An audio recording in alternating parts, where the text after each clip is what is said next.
Why you wouldn't last 24 hours in Roman Empire times.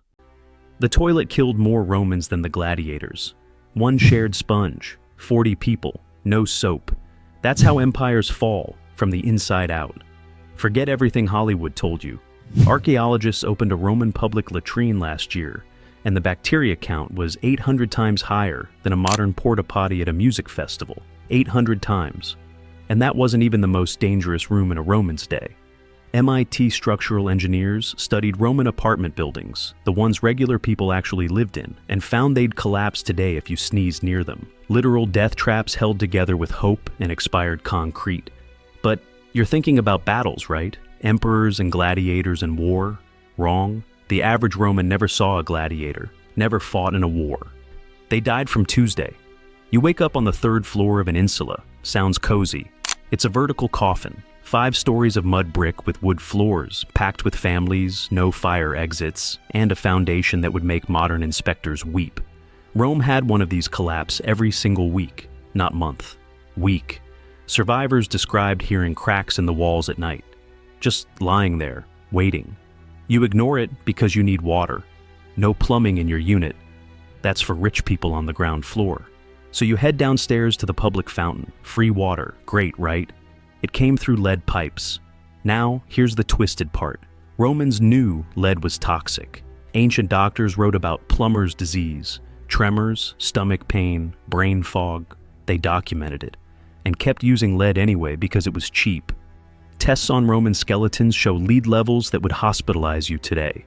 You'd be microdosing poison every single morning, thinking you were being healthy. And you haven't even eaten yet. No kitchen in your apartment. Open flame in a wooden building, landlord will evict you, or you'll burn down the block, usually the block. So you buy breakfast from a street vendor. Food inspectors didn't exist. A team from the University of Leicester analyzed residue from Roman food pots. They found fecal bacteria, toxic mold, and, I'm reading their exact words here, mammalian protein of uncertain origin. Translation: you're eating rat or dog, or pigeon that died 3 days ago in an alley. The vendor doesn't know and doesn't care because there's no law saying he can't. Bakers got caught mixing chalk into bread so often that emperors passed laws making bread fraud punishable by death. People risked execution to scam you on carbs. That's how bad the food was. You eat it anyway because you're starving and you're already late for work. You step outside. Someone dumps a chamber pot from 4 stories up. Hits the ground 3 feet from your head. This wasn't rare. This was Tuesday. Roman poet Juvenal wrote, "You can suffer as many deaths as there are open windows." Not muggings, not crime, windows. Because toilets didn't exist in apartments. Everyone had a pot. Everyone dumped it in the street. All day. Every day. No drainage, no cleaning crews. Just human waste mixed with animal waste from thousands of horses and livestock. Baking in Mediterranean heat. All creating a bacterial soup that modern epidemiologists compared to a bioweapon. You're walking through dysentery with legs, and there's no sidewalks. You're competing for space with oxen, loaded wagons, and delivery carts, all of which are only allowed in the city at night because daytime traffic was too insane. Meaning, all heavy transport happens in the dark, while you're trying to sleep, if your building doesn't collapse first. Oxford found records of so many pedestrian deaths from wagons that Romans had a specific legal term for crushed by cart. They needed a whole category of law for it, but you survive. You make it to work. Here's what's insane. You think you're safe now? You're a craftsman, indoors, away from the streets. Your workshop has no ventilation. You're working with mercury for gold plating, lead for pipes, arsenic-based dyes for fabric.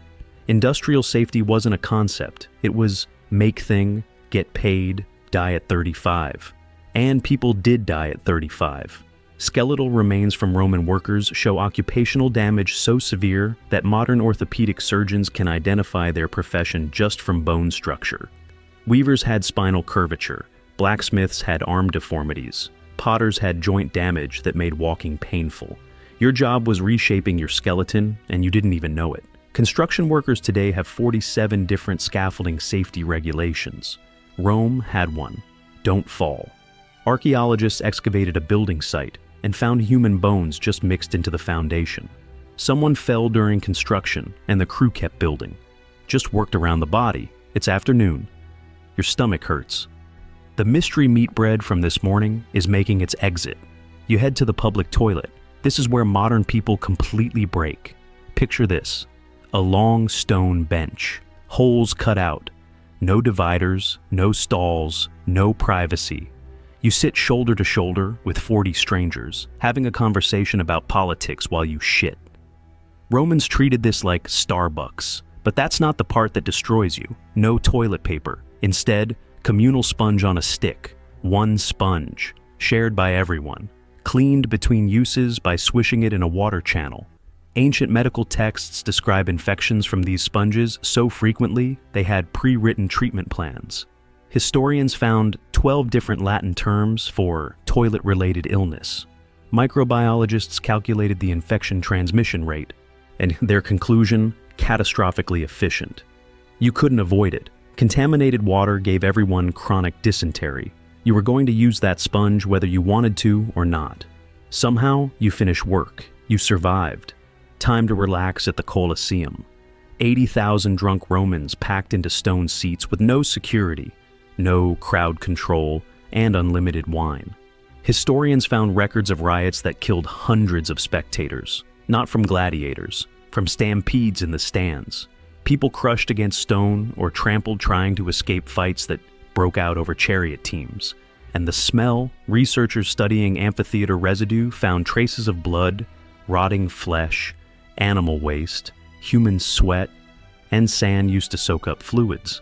In July, with no air circulation, people passed out from the stench before the games even started. But you stay because it's free. Emperors use gladiator fights as propaganda, which means you're in a mob of 80,000 politically charged, drunk, angry Romans watching people die for entertainment. One wrong cheer, and you're in a brawl that goes lethal in seconds. You make it out, somehow. The sun sets. Now the real nightmare starts. No streetlights, no police, not until the 3rd century.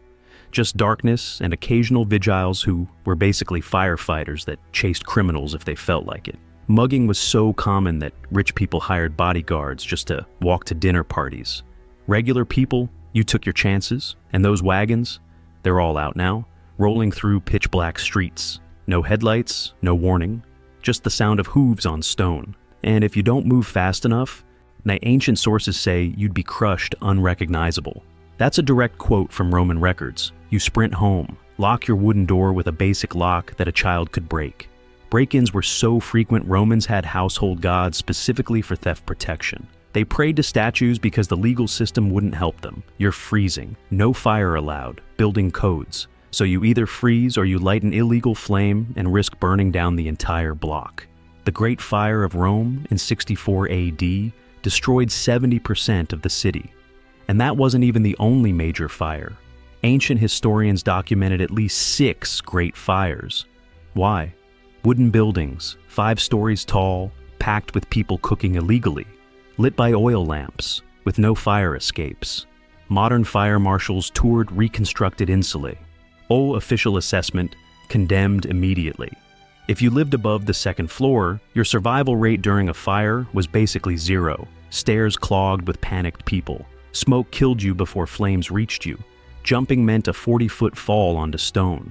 People chose the fall. New scenario. You wake up sick. You need a doctor. Roman medicine was creative in the worst way.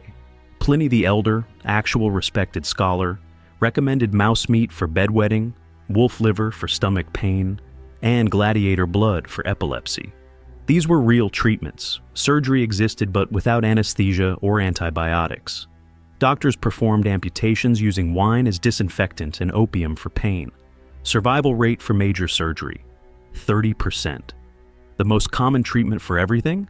Bloodletting, headache, remove blood, fever, remove blood, plague. Definitely remove blood.